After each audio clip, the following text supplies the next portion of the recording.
Bhagwanji please મને આજે pass કરી દેજો, હું તમારું શ્રીફળ વધારીશ. Pass, yes pass. મમ્મી હું પાસ થઈ ગઈ. સોસાયટીમાં બધાને કહી દઉં કે હું પાસ થઈ ગઈ. ખાલી ગભરાવ્યા કરે મમ્મી બોર્ડ છે કરીને. તે મને બોર્ડ કરીને નવરાત્રી નથી રમતી હતી ને. સુનો. અરે પાસ જ હોય ને યાર, આપણે કોઈ દિવસ ફેલ થઈએ. હું પાસ થઈ ગઈ. આંટી હું પાસ થઈ ગઈ. ફેલ થયું તું? અરે ટેન્શન નહીં લેજો, આ બધી નાની પરીક્ષાઓ કહેવાય, આ બધામાં ધ્યાન નહીં આપવાનું. જિંદગીની પરીક્ષા મોટી કહેવાય, એમાં ટેન્શન લેવાનું. હું પાસ થઈ ગઈ દીદી, મેં પાસ થઈ ગઈ.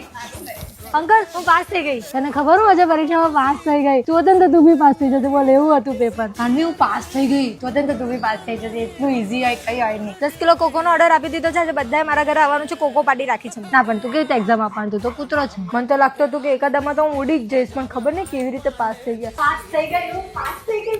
આમ કૂદકા મારતી બંધ થા, પેલા શ્રીફળ માયનું ને વધારી આય. પાસ થઈ ગઈ.